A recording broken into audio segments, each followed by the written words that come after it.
High friends, இன்றைக்கி top load Samsung washing மிஷினோட cleaning tutorial தான் நம்ம பார்க்க போகிறோம். வாஷிங் மிஷின் டஸ்ட்டெல்லாம் க்ளீன் பண்ணி ஒரு 3 மந்த் இருக்கும். நம்ம க்ளீன் பண்ணலைன்னா அதுவே ஒரு டிக்ளேர் அலாரம் கொடுக்கும். சாம்சங் டாப் லோட் வாஷிங் மிஷினை க்ளீன் பண்ணுறதுல 3 ஸ்டெப்ஸ் இருக்குது. அதில் ஃபர்ஸ்ட்டு வந்து இந்த உள்ளே இருக்கிற இந்த டஸ்ட் க்ளீனிங், இந்த பார்ட் இது நம்ம கையை வச்சு இப்போ இழுத்தாலே வந்துடும். அப்புறம் இது பேக் சைடில் சின்ன பாக்ஸ் மாதிரி இருக்கும். அதை நீங்கள் ஓப்பன் பண்ண, அதாவது வாட்டர் இன்புட் ஆகிற இடம் இதுதான். இதை நீங்கள் ஜஸ்ட் நீங்கள் திரும்பி எடுத்திங்கன்னா இப்படி ஆரஞ்சு கலரில் நம்ம கையை வச்சு இழுக்கிற மாதிரியே இருக்கும். அல்லது சிசர் அது மாதிரி ஏதாவது ஹெல்ப்போடு இதை நீங்கள் வெளியில் எடுத்துருங்க. இது ரெண்டையுமே வந்து நம்ம நல்லா டீப்பாக க்ளீன் பண்ணிடணும்.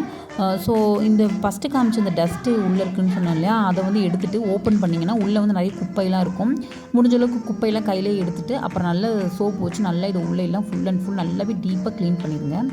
தென் இந்த வடிகட்டி மாதிரி இருக்குல்ல, இந்த வாட்டர் இன்புட் ஆகிற அந்த சின்ன பார்ட் ஆரஞ்சு கலரில், அதையும் நல்லா சுத்தம் பண்ணிடுங்க. இதெல்லாம் நல்லா சுத்தம் பண்ணி வச்சுட்டதுக்கப்புறமா தான் டப்புக்குள்ளே இந்த மாதிரி அழுக்கு அடைஞ்சிருக்கும். ஸோ அதையும் வந்து நம்ம என்ன பண்ணோம் அப்படின்னா, சின்ன வேஸ்ட்டு கிளாத் வச்சு ஃபஸ்ட் அந்த டஸ்ட்டெல்லாம் வெளியில் எடுத்துகிட்டு அப்புறம் சோப் வச்சு அதை நல்லா கழுவிடுங்க. இதெல்லாம் வந்து நம்ம மந்த்லி ஒன்ஸ் கண்டிப்பாக இதெல்லாம் க்ளீன் பண்ணிட்டோம்னா தான் இந்த அளவுக்காவது அழுக்கு இருக்கும். ரொம்ப நாள் விட்டுட்டோம் அப்படின்னா மெயின்டைன் பண்ணுறது கஷ்டம், சீக்கிரமாக வாஷிங் மிஷினும் போயிடும்.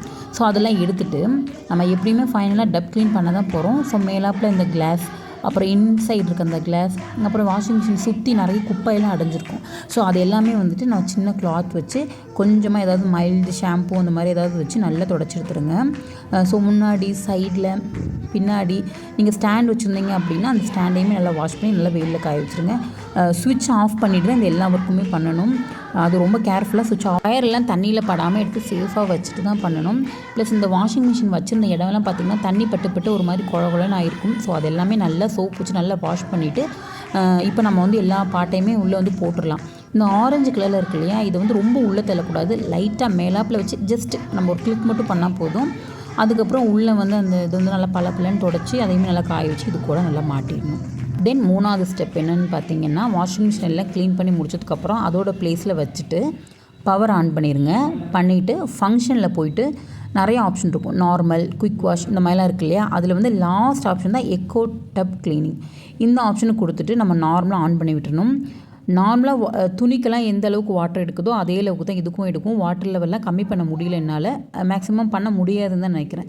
ஸோ நார்மலாக வந்து நம்ம பவர் ஆன் பண்ணி விட்டுட்டோம் அப்படின்னா அந்த டப் க்ளீனில் தான் இருக்கும்.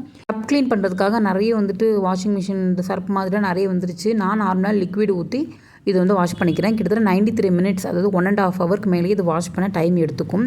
வாஷ் பண்ணி முடிச்சதுக்கப்புறம் பார்த்தீங்கன்னா நல்ல ஸ்மெல்லாகவும் க்ளீனாகவும் இருக்கும். மந்த்லி ஒன்ஸ் இதை பண்ணிடுங்க. பொருள் வாங்குறதை விட அதை மெயின்டைன் பண்ணுறது ரொம்ப முக்கியம். Keep clean. பை.